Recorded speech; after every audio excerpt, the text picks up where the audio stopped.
बिस्मिल्लाहिर्रहमानिर्रहीम। आलमी खेल के फैसले, ट्रंप इस्लामाबाद के सफर पर, आसिम मुनीर तेहरान में और वजीर आजम का खलीजी दौरा। मशरक़ वस्ती से लेकर अमेरिका तक और पाकिस्तान से दुनिया के हर कोने तक हालात तेजी से बदल रहे हैं। सवाल यह है कि क्या हम हकीकत को समझ रहे हैं? दुनिया में इस वक्त क्या हो रहा है, और सबसे अहम बात यह है कि इसका असर आप पर कैसे पड़े।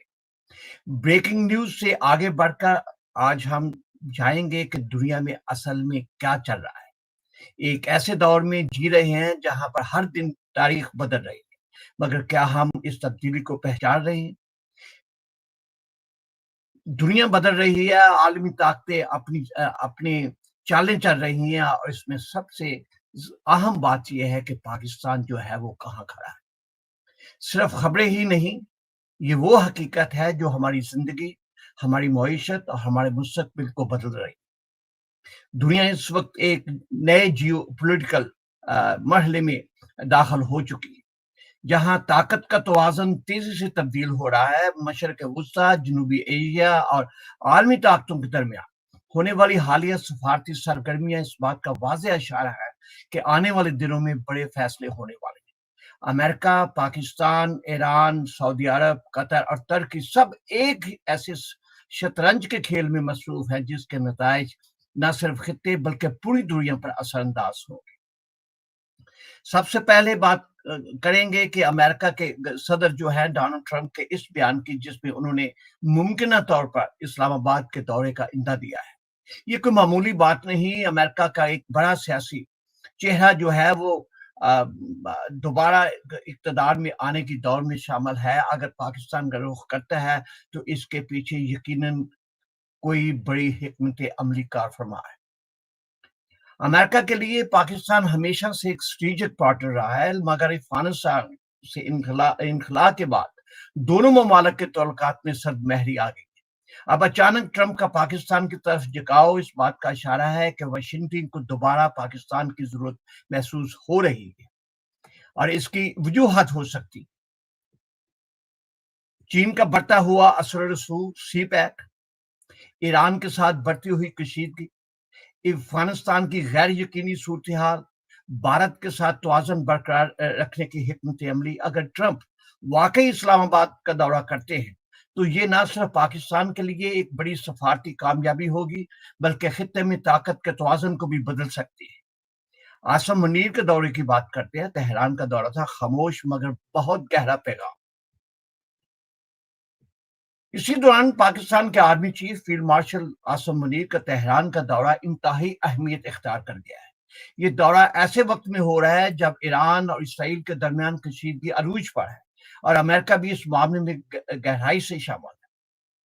पाकिस्तान के साथ ताल्लुकात को मुस्तहकम करना चाहता है। ईरान जो है सरहदी सिक्योरिटी के मसाइल को हल करने की कोशिश कर रहे हैं। खित्ते में किसी मुमकिन जंग के असरात से बचने की हिकमत अमली है। ये दौरा जो है इस बात की भी निशानदेही करता है कि पाकिस्तान सिर्फ एक तरफ झुकने की बजाय एक मतवाजन खारजा पॉलिसी अपनाना चाहता है। एक तरफ अमेरिका के साथ मुमकिन डील और दूसरी तरफ ईरान के साथ करीबी रवाब। ये एक नाजुक मगर अहम तवाज़ुन है। क्या वाकई जो है वो ट्रंप का इस्लामाबाद का एक बड़ा स्ट्रेटेजिक मूव है, या ये सिर्फ एक सियासी बयान है? अमेरिका को अचानक पाकिस्तान की जरूरत क्यों महसूस हो रही है, और क्या ये चीन के असर को काउंटर करने की कोशिश है? ये भी हम अपने जो पैनलिस्ट हैं उनसे ये सवाल रखें। अब ये है कि थोड़ा सा प्रोग्राम को आगे बढ़ाते हैं, और वजीर आजम के खलीजी दौरे, क्या ये मुआशी मजबूरी है या स्ट्रेटेजिक कोई प्लान है? क्या सऊदी अरब और तुर्की के साथ इत्तेहाद पाकिस्तान को मजबूत करेगा? तो बात ये है कि आने वाले दिनों में हम देखेंगे कि ये क्या हो रहा है।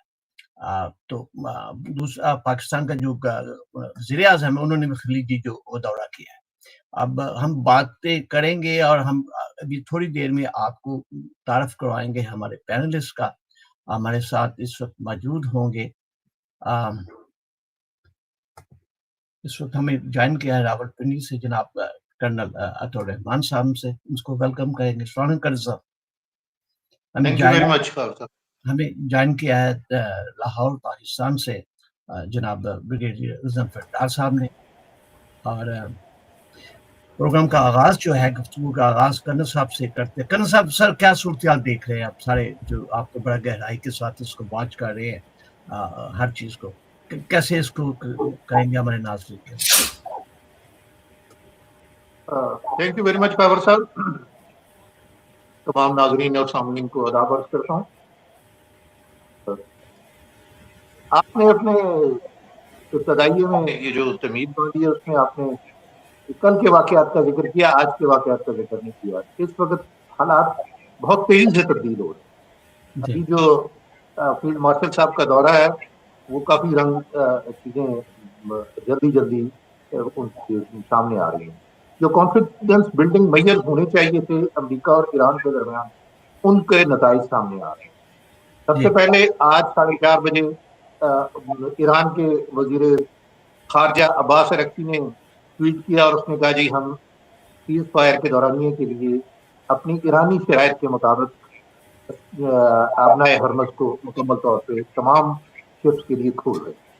हमारी तरफ से कोई पाबंदी नहीं होगी, हमारी शराइत साथ होगी, ठीक है। और वो ये कि उसके बाद उसके 20 मिनट बाद IRGC का जो उनका स्पोक्स पर्सन है उसने ट्वीट कर दिया कि जी हम अगर हमारी सीज फायर की जो लेट डाउन रिस्ट्रिक्शंस हैं उनकी वायलेशन की गई तो हम जो भी क्या समुद्री वायलेशन करेगा उसके खिलाफ सख्त एक्शन लेंगे।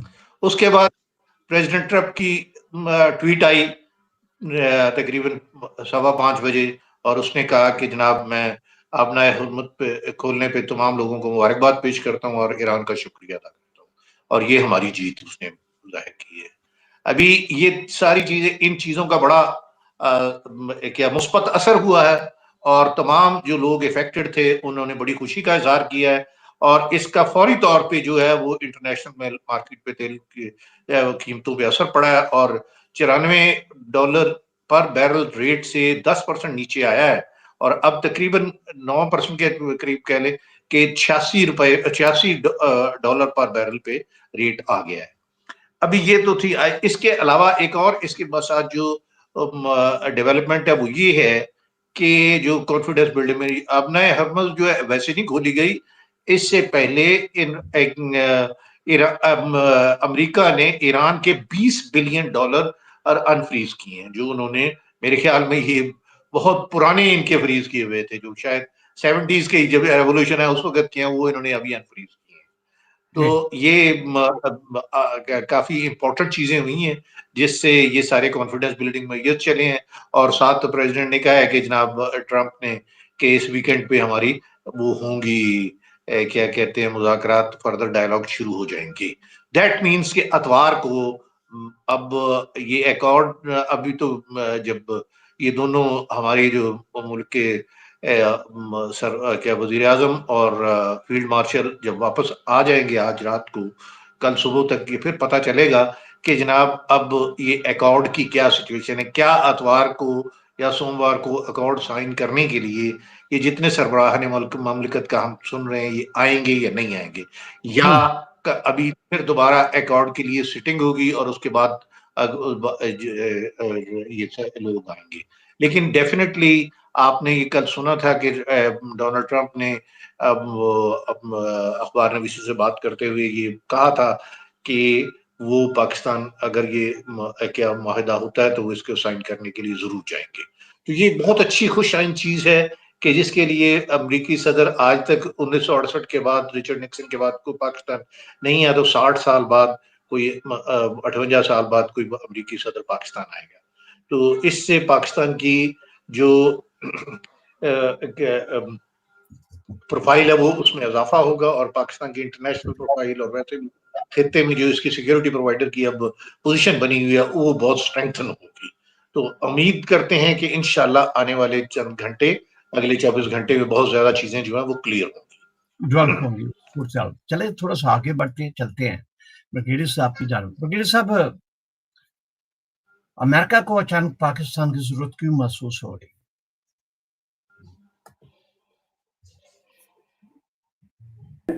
कि इस वक्त ईरान को एक ऐसे इंटरलॉक्यूटर की या मीडिएटर की ज़रूरत है जिस जिसके ऊपर वो ट्रस्ट कर सके। तो इस वक्त दुनिया में सिर्फ एक ही मुल्क ऐसा है जिसके ऊपर पाकिस्तान, जिसके ऊपर ईरान जो है वो ट्रस्ट जाहिर कर रहा है, ईरानी लीडरशिप जो है अपना ट्रस्ट जाहिर कर रही है, और वो मुल्क पाकिस्तान है। क्योंकि वो मुल्क पाकिस्तान है, लिहाजा ये अमेरिका जो है, अमेरिका के साथ भी पाकिस्तान के लीडरशिप के जो रिलेशंस हैं वो बहुत अच्छे हैं। और अमेरिका का आपको पता है कि प्रेसिडेंट ट्रंप का एक पर्सनल रेपो जो है वो प्राइम मिनिस्टर शहबाज शरीफ साहब से और फील्ड मार्शल आसम मुनीर साहब के साथ पिछले साल से डेवलप हो चुका है। और इनके दरमियान में एक आप कह रहे हैं कि ट्रस्ट का और क्रेडिबिलिटी का रिलेशनशिप जो है वो कायम हो चुका है। प्रेसिडेंट ट्रंप जो है वो बहुत ट्रस्ट करते हैं इन दोनों पाकिस्तानी लीडर्स को, और इनको वो समझते हैं कि इनकी क्रेडिबिलिटी है। तो चूंकि दोनों साइडों के पास की नज़रों में पाकिस्तान के लिए ट्रस्ट भी है और पाकिस्तान की लीडरशिप के लिए क्रेडिबिलिटी भी मौजूद है, तो इसलिए मैं समझता हूं कि ना सिर्फ ईरान ने पाकिस्तान को सजेस्ट किया है कि ये मीडिएटर बने, बल्कि वो फिर प्रेसिडेंट ट्रंप जो है उन्होंने भी, उनके लिए भी यही कन्वीनियंट था कि वो पाकिस्तान को ही मीडिएटर के तौर पे कहें कि आप रोल अदा करें, क्योंकि वो समझते हैं कि पाकिस्तान का जो ट्रस्ट लेवल है ईरान के साथ वो बहुत हाई है। लिहाजा वो कोई ऐसी डील जो है पाकिस्तान के ज़रिए से, पाकिस्तान की मीडिएशन से करने में कामयाब हो जाएंगे, जो कि उनके लिए, अमेरिका के लिए बहुत अच्छी हो। और जो क्रिटिसिज्म इस वक्त अमेरिका के अंदर या दुनिया भर में प्रेसिडेंट ट्रंप के ऊपर हो रहा है, अगर पाकिस्तान एक बेहतर डील जो है वो उसको मीडिएट कर देता है, तो फिर प्रेसिडेंट ट्रंप के ऊपर वो जो क्रिटिसिज्म है अमेरिका के अंदर से भी और बाहर से भी, वो काफ़ी हद तक डाइल्यूट हो जाएगा। और प्रेसिडेंट ट्रंप के लिए ये आसान हो जाएगा कि आगे जो मिड टर्म इलेक्शंस आने हैं उनमें वो इस समझौते को, इस एग्रीमेंट को जो कि वो पाकिस्तान के थ्रू करना चाह रहे हैं, उसको अपनी एक सक्सेस के, कामयाबी के तौर पे प्रोजेक्ट कर सकेंगे। तो उस लिहाज से उनको फ़ायदा नज़र आ रहा है इसमें कि पाकिस्तान ही मीडिएशन करे और एक बेहतर जो एग्रीमेंट है वो उनके लिए सिक्योर कर दे। तो इसलिए वो ज़्यादा ट्रस्ट कर रहे हैं पाकिस्तान को। Thank you very much.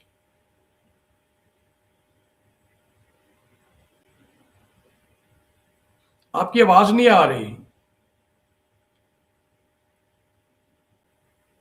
खबर साहब, आपकी आवाज़ नहीं आ रही। ठीक है, ब्रिगेडियर साहब, जाते हुए मैं आपके एक जो है क्वेश्चन इसमें छोटा सा ऐड करना चाहता हूँ कि क्या आप समझते हैं कि क्या ये चीन के असर को काउंटर करने की कोशिश भी है? देखिए, चीन जो है, चीन कोई बहुत एक्टिव रोल जो है मिलिटरीली वो इस सिचुएशन में अदा नहीं। We are talking about the overall the I mean relationship with the Pakistan or CPAC and all those things all together. नहीं, अभी अमेरिका ऐसा नहीं कर रहा, क्योंकि मेरे ख्याल में चीन भी चूंकि पाकिस्तान की ये जो मीडिएशन की एफर्ट्स हैं इनको सपोर्ट कर रहा है, तो लिहाजा अमेरिका भी यही चाहेगा कि पाकिस्तान को इस पूरे प्रोसेस में दुनिया भर से जहाँ से भी सपोर्ट मिल सकती है वो सपोर्ट मिले। तो वो चाइना इसलिए सपोर्ट नहीं कर रहा कि इससे अमेरिका का जो इन्फ्लुएंस है इस रीजन में कम हो जाए, या अमेरिका ने पाकिस्तान को इसलिए नहीं चुना कि चाइना का यहाँ पे रिलेशन जो इन्फ्लुएंस है वो कम हो। इस वक्त उस इन्फ्लुएंस के लिए कोई आप कह लें कि एफर्ट्स नहीं हो रही। अभी एफर्ट्स जो है वो फोकस्ड है कि एक सबको एक्सेप्टेबल जो है दोनों पार्टीज को, वो ऐसा कोई समझौता हो जाए।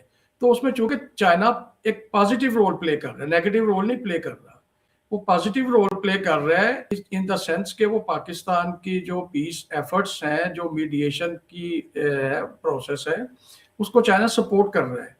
तो इसलिए अमेरिका को फिलहाल उस पर एतराज नहीं होगा, और वैसे भी आपको पता है कि पाकिस्तान ने तो ऑल अलोंग चाइना और अमेरिका के साथ जो रिलेशंस हैं उनमें एक बेहतरीन बैलेंस रखा है। इसलिए किसी का इन्फ्लुएंस बढ़ जाना या कम हो जाना फिलहाल ये कंसिडरेशन जो है इस पूरी सिचुएशन में किसी पार्टी के जहन में नहीं है। Thank you very much. थोड़ा सा आगे बढ़ते हैं, चलते हैं ब्रिगेडियर कर्नल साहब की जान। कर्नल साहब, what's your take on this? The same question sir. मेरे ख्याल में तो ये क्वेश्चन इस वक्त बनता ही नहीं है। चाइना अपना रोल, जैसे ब्रिगेडियर साहब ने बताया, बड़ा पॉजिटिवली प्ले कर रहे हैं। और कोई इससे वैसे ही वर्ल्ड जो है, आपको मैंने पहले बताया है कि इस 28 फरवरी से पहले जो दुनिया थी और जो इस क्या वॉर के बाद जो दुनिया है वो बदल चुकी है। ठीक है। हर कॉन्टेक्स्ट में जियोग्राफिकली, क्या कहते हैं, असर वाइज, और वैसे ही पहले तो मैंने आपको पहले भी जिक्र किया था, अब जो यूनिपोलर से मल्टीपोलर हो गई है, और वो मल्टीपोलर के भी जो बाकी दो पोल्स हैं उनका असर पहले जो सिंगल पर यूनिपोलर था उस पे ज्यादा है क्या, अब वो माउंट हो गया, उससे ज्यादा स्ट्रांग हो गया। तो अगर वो उसका रोल चाइना का अब ज्यादा आपको नजर आना शुरू हो गया। यहाँ मैं आपको एक बात बताना चाहता हूँ कि आप इस चीज को, क्या आप तो अमेरिका में बैठे हैं, आपको ज्यादा पता होगा, इस वक्त जो डोनाल्ड ट्रंप है वो फोकस है इस जंग पे, और जो अगले महीने चाइना का उसका दौरा उसके ऊपर, वो इस जंग को दौरे से पहले खत्म करके उसके जो इस नतायज चाहता है चाइना के दौरे में, जो उसने अपने वो रखे हुए हैं अहदाफ, उनको अचीव करना चाहता है। और उसके लिए आप याद रखें कि इसको वो जल्दी से जल्दी खत्म कर रहा है। वो उसके दिल में है कि मैंने ये पहले ही अपने अवाम से एक धोखा कर दिया, मैं पीस की लिए आया था और उनको जंग दे के जा रहा हूं, इसलिए वो अब उस चीज को बहुत कॉन्शियस है। वो जल्द से जल्द जंग खत्म करके अपने चेहरे पे एक और अमन का टिक्का लगाना चाहता है। और उसके साथ साथ उसने अब जो कोरियन पेनिनसुला में ये जो इनकी कशीदगी है, इनकी फोर्सेज है, उसको भी खत्म करना चाहता है। आपको ये पता होना चाहिए कि अमेरिका ने ऑलरेडी चाइना से रिक्वेस्ट कर दी है कि जो नॉर्थ कोरिया का क्या सदर है, किम सॉन्ग, क्या उसका नाम मैं भूल गया, कि उसको आप उससे मेरी मीटिंग अरेंज कराएं इस दौरे के दौरान, जब वो 15 मई को चाइना जा रहा है। तो आप ये देख लें कि वो ना सिर्फ इस खित्ते में ये ईरान वाले चीज को खत्म करना चाहता है, बल्कि वो जो कोरिया वाला है उसको भी खत्म करना चाहता है। तो आप ये देखिएगा कि अगले मिड टर्म से इलेक्शन से पहले पहले उसने ये टिक्के अपने माथे पे सजाने हैं और इन चीजों को खत्म करना है। फिर इसने इलेक्शन की तरफ उनको कहना है कि ये देखो मैंने कितनी जंगें खत्म करवा दी है। तो ये मेरा है, आप चाइना के असर को किसी तरीके से कम नहीं किया जा सकता। चाइना का असर रहेगा, सैंक्शंस उठेंगी, और ये ऑयल सप्लाई जो लाइन है ईरान से पाकिस्तान और चाइना और सेंट्रल एशिया की तरफ जानी है। तो ये एक बहुत अच्छी प्रोग्रेस है। आप देखें कि मेरी बात याद रखें कि पिछले साल अप्रैल में जो हालात थे उनका आज इस साल के अप्रैल के हालात से जरा मुआवजा कर ले। इसमें पाकिस्तान का वो मार का हक और वो दूसरा जो ऑपरेशन, क्या नाम उसका, वो हुआ और उसमें पाकिस्तान ने फतेह हासिल की। उसके बाद इस जंग में जो ईरान की ये जंग हुई है अमेरिका के साथ, इसमें पाकिस्तान ने अमन का झंडा उठाया और अमन की जंग जीती है। तो ये पाकिस्तान के लिए बहुत अच्छे साइंस हैं, पाकिस्तान के बहुत अचीवमेंट्स हैं एक साल के अंदर। अभी आने वाले साल में मुझे पूरी तरह उम्मीद है इंशाअल्लाह अल्लाह ताला पाकिस्तान को इकोनॉमिक स्टेबिलिटी भी देगा और इंटरनल स्टेबिलिटी भी देगा। जैसे इसको इज्जत दी है, इसी तरह अब वो अल्लाह मियां इन पाकिस्तान को इंशाअल्लाह आने वाले साल में ये बाकी इंटरनल और इकोनॉमिक स्टेबिलिटी भी देगा। टॉकिंग अबाउट पाकिस्तान, तो क्वेश्चन ये है सर कि क्या पाकिस्तान इस वक्त वाकई गेम चेंजर बन चुका है? गेम चेंजर का मतलब, आई मीन गेम चेंजर तो उस वक्त तो होता है ना। अभी तो गेम चेंजर पाकिस्तान इस खित्ते में इस वक्त नेट सिक्योरिटी प्रोवाइडर बन चुका है। बोथ फॉर मिडिल ईस्ट, ये क्या, West Asia and South Asia. आप की लोकेशन बहुत जियोग्राफिकली इंपॉर्टेंट लोकेशन है। आप देखें वेस्ट एशिया और साउथ एशिया के संगम पे आप है।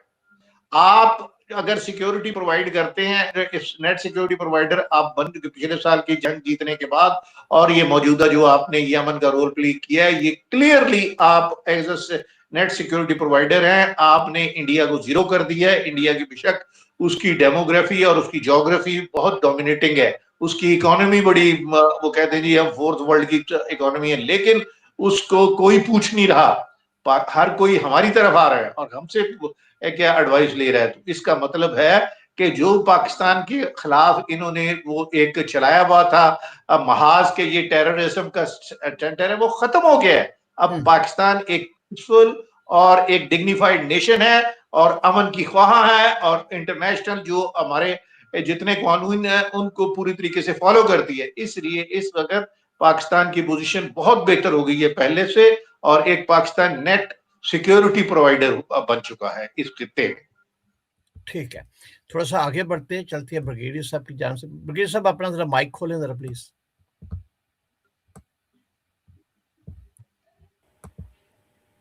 चले ब्रिगेडियर साहब, क्वेश्चन ये है, इसी से रिलेटेड है कि क्या हम किसी एक ब्लॉक का हिस्सा बन रहे हैं या बैलेंस पॉलिसी चला रहे हैं सर, क्या समझते हैं आप? जी, अगर हम अपनी हिस्ट्री देखें पाकिस्तान की, चाइना से रिलेशंस की हिस्ट्री और अमेरिका से रिलेशन की हिस्ट्री, तो हमें नजर आएगा कि हमने हमेशा इन दोनों ताकतों के दरमियान में एक बैलेंस रखा है। और ये बैलेंस हमने इसलिए रखा है कि हमारी जो हिस्ट्री है इसके अंदर हमने कभी चाइना की या अमेरिका की जो रेड लाइंस हैं उनको क्रॉस नहीं किया है। और चूंकि उनके रेड लाइंस को हमने क्रॉस नहीं किया, उनके जो स्ट्रेटेजिक इंटरेस्ट हैं इस खित्ते में उनको हमने चैलेंज नहीं किया, बल्कि इन मैनी वेज हमने उनको सपोर्ट किया है। तो उस लिहाज से दोनों ही ताकतें जो हैं, चाइना भी और अमेरिका भी, वो पाकिस्तान के साथ अच्छे रिलेशंस जो हैं वो रखना चाहती हैं और इनके हमेशा से अच्छे रिलेशंस रहे हैं। चाइना जो है वो हमारा स्ट्रेटेजिक पार्टनर है और अमेरिका जो है उसके हम नॉन नेटो एलाय हैं। तो उससे आप अंदाजा कर सकते हैं कि पाकिस्तान के दोनों के साथ जो रिलेशंस हैं वो बहुत बैलेंस्ड हैं। पाकिस्तान जो है वो अमेरिका का जो वार ऑन टेरर है उसमें स्ट्रेटेजिक पार्टनर भी है। वो हैसियत पाकिस्तान की जो है वो अमेरिका के अफगानिस्तान से निकल जाने के बावजूद वो अभी तक ख़त्म नहीं हुई है। तो ये चीज़ हमें समझने की ज़रूरत है कि हम चाइना के ख़िलाफ़ या अमेरिका के ख़िलाफ़ किसी ब्लॉक का हिस्सा नहीं बन रहे। फिर हमें ये भी समझने की ज़रूरत है कि ये दोनों जो ताकतें हैं, आलमी ताकतें हैं, ये कैसे ऑपरेट करती हैं। अमेरिका जो है, अमेरिका की स्ट्रेटजी है कि वो जहाँ भी ऑपरेट करता है दुनिया में, वहाँ पे वो डिफेंस अलायंसेस बना लेता है वहाँ के रीजनल कंट्रीज़ के साथ, जो भी उसके लाइक माइंडेड कंट्रीज़ होते हैं। चाइना का ये स्ट्रेटजी नहीं है। चाइना की स्ट्रेटजी, चाइना जो है वो डिफेंस अलायंसेस बनाने में, डिफेंस पार्टनर्स बनाने में बिलीव नहीं करता, उसकी ये पॉलिसी नहीं है। वो कहता है कि हमें ऐसा एक सिस्टम वज़े करना चाहिए जिसके अंदर कोऑपरेटिव सिक्योरिटी हो। कोऑपरेटिव सिक्योरिटी का मतलब है कि जो भी सिक्योरिटी होगी विद इन अ रीजन, जो कि कोई भी सेट ऑफ कंट्रीज जो है वो चाइना के साथ मिलके उसको सिस्टम को चलाना चाहेगा, उस सिस्टम के लिए पैसा जो है वो चाइना सिर्फ नहीं देगा, वो प्राइमरीली वो मुल्क भी देगा, तो उसको भी स्पेंड करना पड़ेगा और उसको अपनी जो मिलिट्री पावर है वो बढ़ानी पड़ेगी। अमेरिका की जब डिफेंस अलायंस होती है तो आपको पता है कि उसमें ज्यादा खर्चा जो है वो अमेरिका करता है। नेटो को भी अमेरिका चलाता रहा है। उसके बाद अमेरिका ने जहाँ भी डिफेंस अलायंसेस बनाई, यहाँ पे हमारे रीजन में आपको पता है 60s के अंदर अमेरिका ने सीटो और सेंटो बनाया हुआ था, वो सारे उसकी फंडिंग अमेरिका कर रहा था। तो चाइना ऐसा बिलीव नहीं करता। तो इन दोनों का सिस्टम जो है वो डिफरेंट है। इसलिए हमें ये नहीं सोचना चाहिए कि हम किसी ब्लॉक का हिस्सा बन रहे हैं, इस वजह से भी कि इन दोनों का सिस्टम डिफरेंट है और चाइना ब्लॉक्स बनाने में बिलीव नहीं करता, वो चाइना की पॉलिसी नहीं है। लेकिन इस वजह से प्राइमरीली वजह इसकी ये है कि पाकिस्तान ने इन दोनों के दरमियान में एक बेहतरीन बैलेंस्ड फॉरेन पॉलिसी चलाई है, और जैसे मैंने कहा कि पाकिस्तान ने इन दोनों की रेड लाइंस को या इनके स्ट्रेटेजिक इंटरेस्ट्स को थ्रेटन करने की या चैलेंज करने की कभी भी कोशिश नहीं की। इसलिए दोनों का ट्रस्ट जो है वो पाकिस्तान में कायम है और पाकिस्तान के रिलेशंस इनके साथ बैलेंस्ड है। Thank you very much. थोड़ा सा आगे बढ़ते हैं, चलते हैं कन्ना साहब की जानब। कन्ना साहब का माइक खुला ही है, ठीक है।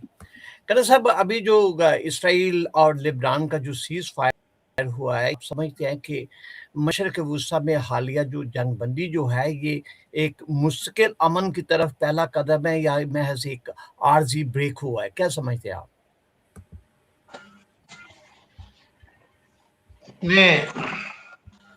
खबर साहब, आप जरा याद रखें कि ये जो अभी अमन आया है, ये आवाज आ रही है जी? जी बिल्कुल, लाउड एंड क्लियर सर।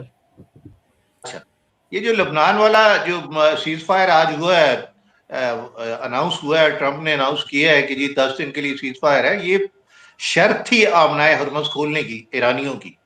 और ये अभी क्योंकि अपने फील्ड मार्शल साहब उधर गए हुए हैं ईरान में, ये सारी चीजें उसी की शाखसाना है। आज पहले ये अनाउंस हुआ है क्या लेबनान का सीज फायर, क्योंकि ईरान ने साफ कहा था कि जितनी हमारी ये प्रॉक्सीज हैं, जहां जहां ये जंग लगी हुई है, सारी जगह बंद होनी चाहिए। तो ये आज जब उन्होंने बंद करवाई है, अनाउंसमेंट हुई है, उसके बाद स्टेट ऑफ हॉर्मज खुली है, और उसके साथ साथ वो पैसे भी रिलीज हुए हैं, तो फिर जाके स्टेट ऑफ हॉर्मज रिलीज हुई है। तो ये सब चीजें इंटरलेटेड थी और इसमें पाकिस्तान की एफर्ट है। बिल्कुल ईरानी जो क्या स्पीकर है, उसने खुद एक्नॉलेज किया है कि लेबनान का जो सीज फायर है ये पाकिस्तान की एफर्ट्स की वजह से हुआ है। आप ये इस चीज में अंदाजा लगा लें, क्योंकि हमें बड़ा उनको पुरजोर तरीके से कहा गया था कि अगर लेबनान का सीज फायर नहीं होता तो स्टेट ऑफ हॉर्मज नहीं खुलेगी। ये उसके बाद ही ये आज स्टेट ऑफ हॉर्मज खुली है। तो ये सारी चीजें जो कॉन्फिडेंस बिल्डिंग मैयर्स जो हैं, ये क्या एक दूसरी को रेसिप्रोकेट किए गए हैं, फिर जाके ये सब इनके नताइज सामने आए हैं। तो ये लेबनान में जो इजराइल ने जो ज्यादतियां की हैं, वो तो खैर बाद में इनके उससे कैसे बदला लिया जाता, लेकिन फिलहाल उसको सीज फायर करके बंद करवाया गया। तो ये बड़ी इंपॉर्टेंट चीज है जो मैं पहले मिस आउट कर गया, आपको बता नहीं सका कि आज की डेवलपमेंट में ये बड़ी इंपॉर्टेंट चीज थी। सबसे पहले यही हुई है, इसके बाद बाकी चीजें चली हैं, बाकी स्टेप्स हुए। ठीक है, थोड़ा सा चलते हैं आगे, ब्रिगेडियर साहब की जानब चलते हैं। ब्रिगेडियर साहब, जो अब नए हरमस जो है, स्टेट ऑफ हरमस जो है के खुलने से आलमी मंडी में तेल की कीमतों पर क्या असर पड़ेगा और इसका फायदा जो है बराह रास्त पाकिस्तान को कैसे होगा सर? ये मैं समझता हूँ कि एक अच्छा डिसीजन है जो कि ईरान ने लिया है। ईरान ने तो कहा है कि स्टेट ऑफ हॉर्मज हमने खोल दी है। अमेरिका ने कहा है कि उसका ब्लॉकेट जो है, जब तक मुआहदा फाइनल नहीं हो जाता, कोई फाइनल एग्रीमेंट नहीं हो जाता, तो अमेरिका अपना जो ब्लॉकेड है वो इस पे कायम रखेगा। कन्ना साहब का माइक ऑफ कर दे तो उससे वो डिस्टर्बेंस बीच में नहीं आएगी। कर दिया तो उसमें यह है कि स्टेट ऑफ हॉर्मज के खुलने से पाकिस्तान को ये एडवांटेज होगा कि जो ऑयल की कीमतें बढ़ी थी दुनिया में, वो कीमतें जो है वो ग्रेजुअली जब नॉर्मल होने की तरफ आएंगी, तो पाकिस्तान में भी ऑयल और गैस की कमी की वजह से जो एक चैलेंजिंग फाइनेंशियल सिचुएशन हो गई थी, फाइनेंशियल चैलेंजेस हो गए थे, लोगों के लिए भी थे और गवर्नमेंट के लिए भी थे, वो आस्ता आस्ता नॉर्मैलिटी की तरफ जाएंगे। इमीडिएटली तो नहीं, लेकिन यह है कि वो टेपर्ड ऑफ होंगे, यानी कि आस्ता आस्ता कम होते होते वो जो 28 फरवरी से पहले वाली सिचुएशन थी उसकी तरफ जाएंगे। और पाकिस्तान की गवर्नमेंट को भी यही चाहिए कि जितने भी प्रॉब्लम्स इसको इकोनॉमिक या फाइनेंशियल हुए हैं पाकिस्तान को इस जंग की वजह से, वो जंग शुरू होने से पहले की कंडीशन पर दोबारा से पाकिस्तान को लाने के लिए, जल्दी से जल्दी लाने के लिए अपनी मैक्सिमम कोशिश करे। उससे ये होगा कि पाकिस्तान जब ऑयल की कीमत कम होगी तो पाकिस्तान में स्टॉक एक्स जो है उसका मैं समझता हूं कि वो उसकी कंडीशन, उसमें कारोबार बेहतर हो जाएगा, क्योंकि ये दोनों हम देख रहे थे कि आपस में एक दूसरे को इस तरह से प्रोपोर्शनेटली अफेक्ट कर रही थी। तो उसके अलावा भी जाहिर है जब ऑयल की कीमत कम होगी तो कास्ट ऑफ लिविंग जो बढ़ गई थी ऑयल की प्राइसेस की के बढ़ने की वजह से और हॉर्मोन्स के क्लोज होने की वजह से, वो भी आस्ता आस्ता नॉर्मल की तरफ आएगी। ट्रांसपोर्टेशन के चार्जेस हैं, फेयर्स हैं ट्रांसपोर्टेशन के, या कास्ट ऑफ इलेक्ट्रिसिटी है, या पाकिस्तान में लोड शेडिंग शुरू हो गई थी। तो इस तरह के जितने भी नेगेटिव इफेक्ट्स इस जंग के या ऑयल की कीमतों के बढ़ने से और उसके सप्लाई के कम होने से जो पाकिस्तान में आ रहे हैं, और गैस की सप्लाई कम होने से जो आ रहे हैं, मुझे है कि आस्ता आस्ता ये हुर्मुज़ खुली है तो वो ग्रेजुअली वो नेगेटिव इफेक्ट्स जो हैं वो कम होके तो हम दोबारा नॉर्मल स्टेट की तरफ आ जाएंगे, उस स्टेट की तरफ, उस सूरत हाल की तरफ जो कि 28 फरवरी को जब ये जंग शुरू हुई है उससे पहले के हालात थे। Thank you very much. थोड़ा सा आगे बढ़ते हैं। करण साहब का माइक तो खोलना पड़ेगा सबसे पहले। करण साहब, सर बात यह है कि जो सूरत हाल है इस वक्त जो है आलमी मुआशी बहरान की ब्रिगेडियर साहब भी बात कर रहे थे, क्या वॉल स्ट्रीट जो है में तेज़ी का रुझान जो है पाकिस्तान जैसे तरक्की पजीर ममालिक के स्टॉक मार्केट पर भी मुस्बत जो है असरात डालेगा? ऑलरेडी मुस्बत असरात जितने फॉल की थी उससे काफ़ी % उन्होंने रिट्रीट कर लिया है। अभी कल को हफ्ते का दिन है तो नहीं, अब मंडे को आप देखिएगा या मार्केटें खुलेंगी, वीकेंड शुरू हो गया है, तो आपको पॉजिटिव इसका इम्पैक्ट नज़र आएगा। और मुझे उम्मीद है कि काफ़ी ज़्यादा ऑयल प्राइसेस भी और ये दूसरी जो प्राइसेस है स्टॉक मार्केट्स हैं ये सारी दोबारा राइज करेंगी और ये अपने जगह पे वापस आएंगी। मुझे पूरी उम्मीद है इंशाल्लाह कि ये वीकेंड जो है बहुत ज्यादा पॉजिटिव खबरें देगा। आप कल तक देखिए, अगले 24 घंटे में अभी जो नेक्स्ट हमारा प्रोग्राम होगा संडे को, उसमें बहुत तब्दीलियां आपको नजर आएंगी कि कितनी पॉजिटिविटी आ चुकी है। करण साहब, एक और क्वेश्चन इसके साथ ही रिलेटेड है कि खलीजी ममालिक की जो हिकमत अमली है इस वक्त, मसलन कि क्या सऊदी अरब और मुत्तहिदा अरब अमारात की खरीदी चालें जो हैं पाकिस्तान की मईशत के लिए फ़ायदेमंद साबित होंगी या कोई नुकसानदेह होंगी?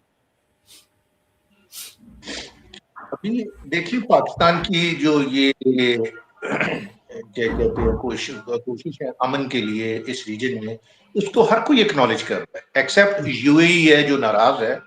तो उसमें तो खैर यूएई की नाराजगी बनती भी है क्योंकि उसके नुकसान ही बहुत ज्यादा हुआ है, क्योंकि जितने हमले उसके ऊपर हुए हैं और जितना उसकी मईशत को नुकसान पहुंचा है वो शायद हमारी तरफ है कि ये हमारी पाकिस्तान सपोर्ट नहीं कर रहा, वो ईरान की तरफ है, तो इसलिए वो नाराजगी कर रहा है। लेकिन जो ओवरऑल सऊदी अरब का हमारे साथ बहुत अच्छा रिलेशनशिप चल रही है। आपको पता है इसी पिछले हफ्ते हमारे एक स्क्वाड्रन एयरक्राफ्ट का और तकरीबन एक डिवीजन फौज जो हमारी उधर मूव कर गई और उधर जाके आज ये था कि पाकिस्तान की उधर पेट्रोलिंग जो सऊदी बॉर्डर है विद इजराइल या उधर सीरियन साइड पे, उधर पेट्रोलिंग के दौरान उनका कोई मुठभेड़ भी हुई है वर्बल इजरायली एयरक्राफ्ट के साथ। तो ये सारी चीजें ऑलरेडी शुरू हो गई है इसी जंग के दौरान, पिछले कुछ दिनों में हुआ। तो ये पाकिस्तान के लिए बहुत अच्छी है। और इसके साथ आप देख लें कतर के साथ पाकिस्तान के ताल्लुकात बिल्कुल ठीक है, उन्होंने आपको माली इमदाद भी दी है।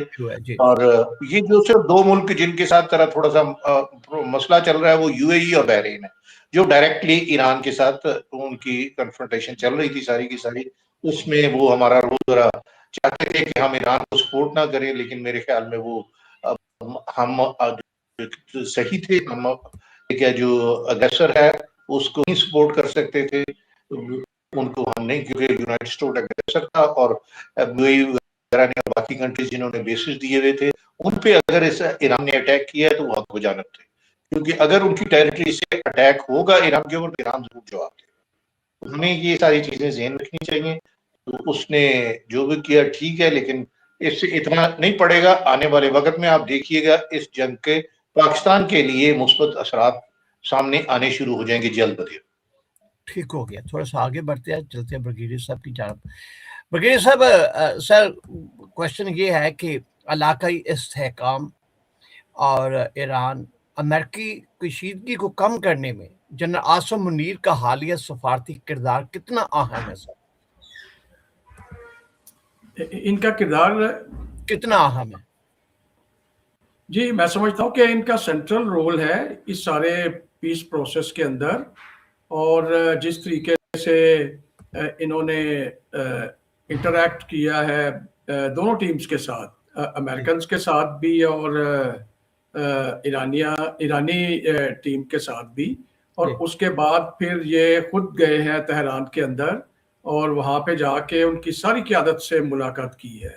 ना सिर्फ उनकी सियासी क़यादत से बल्कि उनकी जो आइडियोलॉजिकल क़यादत है उससे भी मुलाकात की है। और फिर तकरीबन जितने भी IRGC के इरानियन रेवोल्यूशनरी गार्ड कोर के जितने भी कमांडर्स हैं उन सब से मुलाकात की है उन्होंने। यानी कि उन्होंने वहाँ पे एक बड़ी वाइड रेंज आप कहें कि कंसल्टेशन की है और वहाँ पे उन लोगों को इत्मीनान में लिया है और उनको ये यकीन दिलाया है कि जो भी हम प्रोसेस पीस का फॉलो कर रहे हैं जिसको पाकिस्तान मीडिएट कर रहा है, ये हम चीज़ों को ईरान के लिए एक पॉजिटिव डायरेक्शन में लेके जाना चाह रहे हैं। और ये इन सब लोगों से मुलाकात करना बहुत ज़रूरी था, क्योंकि मैं पहले भी 1-2 प्रोग्राम्स में कह चुका हूँ कि ऐसा लगता है कि ईरान की जो लीडरशिप है IRGC की और जो पॉलिटिकल लीडरशिप है या आइडियोलॉजिकल लीडरशिप है, कहीं ना कहीं इनके दरमियान में डिफरेंस ऑफ ओपिनियन मौजूद है, इख्तलाफ राय मौजूद है। उस इख्तलाफ राय को दूर करने के लिए ये ज़रूरी था कि फील्ड मार्शल आसिम मुनीर जो हैं वो ख़ास तौर पे IRGC की तमाम जो लीडरशिप है, यानी कि जो उनके कमांडर्स, बड़े कमांडर्स हैं, उनके साथ वो मुलाकात करें, क्योंकि उनकी तरफ से इख्तलाफ का आना या उनके दरमियान में इख्तलाफ का होना हालात के बारे में वो ज़्यादा वो मुमकिन है और वो प्रोबेबली वहीं पे ज़्यादा प्रॉब्लम भी है। क्योंकि देखें जो सिचुएशन होती है, मिलिट्री कमांडर्स जिस तरह से सिचुएशन को समझते हैं उसमें उनकी सोच जो है, उनकी पर्सनैलिटी का भी दखल होता है। बाज़ लोग ज़्यादा एग्रेसिव होते हैं, बाज़ लोग जो हैं वो कहते हैं सिचुएशन को स्टडी करके कि नहीं, हमें किसी जगह पे कंप्रोमाइज़ करना चाहिए, किसी जगह पे नहीं करना चाहिए। बाज़ ज़्यादा एग्रेसिव होते हैं, वो कहते हैं कि नहीं, हमें बस जंग जारी रखनी चाहिए और लड़ते रहना चाहिए।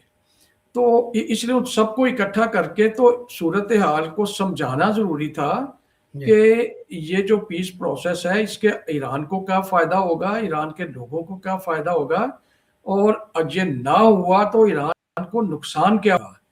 ये सारी चीज़ें जो हैं ये फील्ड मार्शल आसिम मुनीर साहब ने मेरे ख्याल में उनको पूरी समझाई है।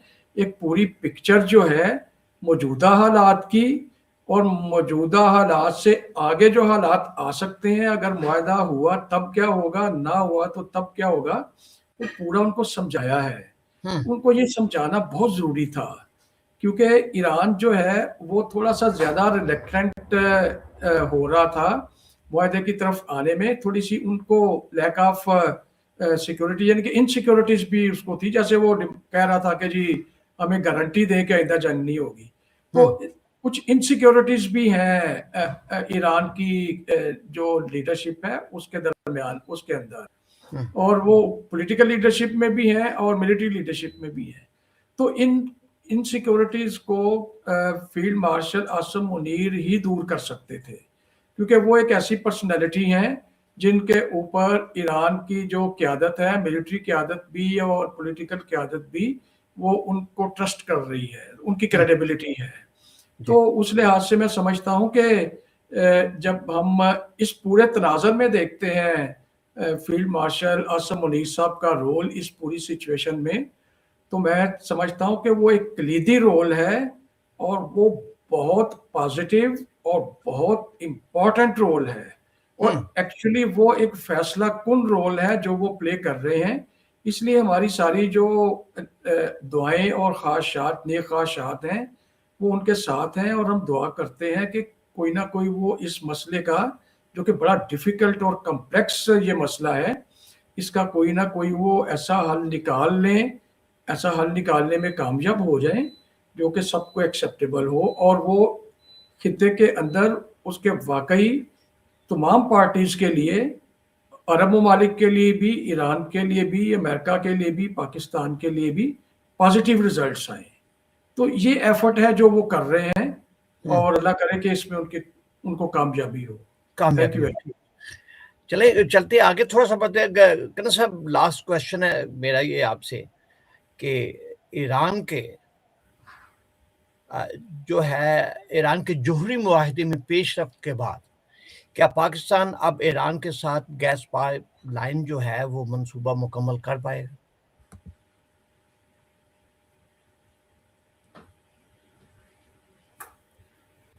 एक सेकंड, जो हमारी प्रायोरिटी यही है कि गैस और ऑयल पाइपलाइन जो है वो बिछाई जाए। आपको पता है कि जो ये गबद जो जगह जहां से ये हमारी पासिंग होती ट्रेड रूट है, ईरान के साथ दो ट्रेड रूट हैं पाकिस्तान की, एक तफ्तान से है और एक है ये गबद। गबद जो है ये एक जो तुर्बत है, इससे आगे एक क्रॉसिंग आती है, ये पक्की सड़क बनी हुई है, ये उधर सीधी ईरान से, और ये उस रोड को मिलती है जो ईरान के अंदर सीधी आगे इंडिया ने बनाई थी तुर्कमानिस्तान तक। तो ये जो पहला कॉन्वॉय हमने ट्रेड का तुर्कमानिस्तान भेजा है, वो इसी रोड पे के ऊपर पिछले हफ्ते हमने क्रॉस करवा के उधर भेज दिया है। तो ये जो पाइपलाइन भी है वो इसके करीब ही उधर से गुजरती है। पाइपलाइन सिर्फ पाकिस्तान बॉर्डर से को मेरे ख्याल में 500 गज पीछे तक उन्होंने बना के छोड़ी हुई है। तो ये जिस तरह ही सैंक्शंस उठेंगी, आप देखिएगा एकदम पाइपलाइन पाकिस्तान साइड पे भी बिछनी शुरू हो जाएगी, जिसकी मेरे ख्याल में ऑफर चाइना वगैरह ने दी हुई है, बल्कि ईरान ने भी कहा हुआ है हम बिछाने को पाकिस्तान में तैयार हैं, हमें आप सिर्फ ऑर्डर दें। तो मेरे ख्याल में ये it will not take 5 to 6 month more, कि जिसके अंदर अंदर ये सारी पाइपलाइन बिछ जाएगी और ये क्या क्या पाकिस्तान में तेल की ईरान से सप्लाई जो है बड़े अच्छे रेट्स पे हमें मिलेगी, और हमारा जो ये फ्यूल की जो प्रॉब्लम है ये हल होंगे, हमारी बिजली भी सस्ती होगी और बाकी चीजें भी सस्ती होगी। और इसके साथ साथ देख लें कि ये सारी चीजें कोऑर्डिनेटेड है। सऊदी अरेबियन वो आया था एक सऊदी उनका मिनिस्टर पिछले हफ्ते, और आके वो कुछ खास तौर पे कह के गया कि जो हमने रिफाइनरी का ग्वादर में लगाने का प्रॉमिस किया हुआ है, उसके लिए $10 बिलियन हम रिलीज कर रहे हैं, और ये इंशाल्लाह प्रोजेक्ट जो है बड़ी जल्दी शुरू हो जाएगा। तो ये सारी चीजें कनेक्टेड है, वो पाइपलाइन, रिफाइनरी और जो ये सी पैक का बाकी रूट है, क्योंकि इसने बाकी फिर ये इस पाइपलाइन ने साथ जाना है टुवर्ड्स चाइना। ये आप सारी चीजें देखें, ये मैंने आपको जैसे बताया पहले कि अगले साल तक आप देखिएगा कितनी तब्दीलियां इंशाल्लाह अल्लाह ताला बहुत बेहतरियां करेगा, और पाकिस्तान की ये जो ऑयल की और गैस की जो और बाकी जो ट्रेड है हमारी ईरान और सेंट्रल एशिया के साथ, ये काफी बेहतर हो, और इंशाल्लाह इसके रिजल्ट बहुत बेहतर आएंगे। हमारे इंटरनल स्टेबिलिटी और इकोनॉमिक स्टेबिलिटी दोनों हमारे पास वाफर मकदार में। बल्कि सब आखिर में अगर आपको एनालाइज करना पड़े तो what is your exactly assessment the situations up to now, और आने वाले 2-4 दिन में over the weekend I mean the peace accord जो है उस पे साइन हो सकते हैं, and so we can find a new track for the world. कैसे इसको आप इसकी आपकी असेसमेंट क्या होगी इसमें? जी देखिए, जो अभी तक खबरें आ रही हैं और टॉप लीडरशिप के बयानात आ रहे हैं अमेरिका से भी, ईरान से भी और पाकिस्तान से भी, वो तो इनकरेजिंग है। उससे हमें ये इतला मिल रही है कि मुआहदा जो है उसको फाइनल टचेस दिए जा रहे हैं, और उसके काफ़ी जो नुकात हैं उन पे एग्रीमेंट हो चुका है, और कुछ ऐसे स्टिकी मैटर्स हैं जिनके ऊपर अभी बातचीत जो है वो जारी है और उनको रिजॉल्व करने की कोशिश की जा रही है। और होप ये लीडरशिप जो है, प्रेसिडेंट ट्रंप भी और पाकिस्तान की लीडरशिप भी और ईरान की लीडरशिप भी, वो यही होप दिला रही है कि इंशाल्लाह एग्रीमेंट जो है वो हो जाएगा। उसके जो इंडिकेटर्स नज़र आ रहे हैं, एक तो ईरान ने स्ट्रेट ऑफ हॉर्मुज को खोल दिया है, वो मैं समझता हूँ कि एक इस सिलसिले में एक पॉजिटिव इंडिकेटर है। लेकिन अमेरिका ने ब्लॉकेड को अभी ख़त्म नहीं किया, जिसका मतलब है कि कहीं ना कहीं मामलात के अंदर अभी तक कोई ऐसी पेचीदगी है जिसको हल करने की कोशिश की जा रही है। जैसे ही वो हल हो जाएगा तो अमेरिका भी अपना ब्लॉकेड जो है स्ट्रेट ऑफ हॉर्मुज पे वो उठा लेगा। तो उस लिहाज से हम देखें तो जो ओवरऑल जब हम देखते हैं तो ओवरऑल जो प्रोग्रेस है इस पीस प्रोसेस की वो पॉजिटिव है, उसका बायस जो है वो पॉजिटिविटी की तरफ है। इसलिए हमें उससे रीज़न है हमारे लिए कि हम पॉजिटिव होप रखें, और उससे ये है कि जो आगे के हमें मंजरनामा नज़र आ रहा है वो ये नज़र आ रहा है कि अगर ये एग्रीमेंट हो जाता है तो फिर इस खित्ते में एक अच्छा अब कह लें कि मुस्तकबिल का आगाज़ हो जाएगा। लेकिन उस आगाज़ से पहले तो ये होगा कि दुनिया की जो फाइनेंशियल या इकोनॉमिक या सप्लाई चेन्स की जो सूरत हाल 28 फरवरी से पहले की थी, पहले तो उस तरफ दुनिया को लेके जाना है, ताकि दुनिया में जो एबनॉर्मलिटी आ गई थी, डिसरप्शन आ गई थी इन चीज़ों में, पहले उन चीज़ों को, उस डिसरप्शन को नॉर्मलाइज करना है। तो ये नॉर्मलाइज करने में जितना टाइम इनको डिसरप्ट करने में या डिस्टर्ब करने लगा है, उससे ज़्यादा टाइम इनको नॉर्मलाइज करने में लगेगा, क्योंकि चीज़ ख़राब जल्दी हो जाती है, उसको ठीक करने में टाइम लगता है। वो उसका इफेक्ट जो है वो टेपर ऑफ होता है, सडन नहीं होता है, सडन ड्रॉप उसमें नहीं होता, वो टेपर ऑफ होता है, ग्रेजुअल होता है जी। तो इसलिए मैं समझता हूँ कि पहले दुनिया जो है उसको नॉर्मलाइज की तरफ लाया जाएगा, नॉर्मलाइज किया जाएगा। उसके बाद फिर इस पीस प्रोसेस के जो पॉजिटिव इफेक्ट्स हैं वो स्टडी किए जाएंगे कि इसके पॉजिटिव इफेक्ट्स क्या हैं, क्या मसाइल हैं जो हल हो गए हैं और उनका पॉजिटिव इफेक्ट क्या है, क्या ऐसे मसाइल हैं जो हल होने से रह गए हैं कि उनको शायद इतना ज़्यादा प्रॉब्लमेटिक नहीं समझा गया और उसका हल जो है फॉर अ फ्यूचर टाइम छोड़ दिया गया है। तो वो जब पीस प्रोसेस जब वो एग्रीमेंट हमारे सामने आएगा ना, फिर हम ज़्यादा कॉन्फिडेंस के साथ, ज़्यादा श्योरिटी के साथ हम फ्यूचर कोर्स जो है इस खित्ते का, वेस्ट एशिया का, मिडल ईस्ट का, उसको हम उसके बारे में हम तज्जिया कर सकेंगे। अभी अगर हम तज्जिया करेंगे तो वो एक स्पेकुलेशन होगी, और वो स्पेकुलेशन जो है थोड़ा सा एनालिसिस होगा जो कि बेस करेगा इन लीडर्स की स्टेटमेंट्स पे, और कुछ स्पेकुलेशन होगी। हमें बहुत ज़्यादा स्पेकुलेशन नहीं करनी चाहिए, हमें इंतज़ार करना चाहिए कि एक कंक्रीट चीज़ सामने आ जाए, फिर हम उसके जो इफ़ेक्ट्स हैं इस रीजन के ऊपर उनका एनालिसिस करें। Thank you very much.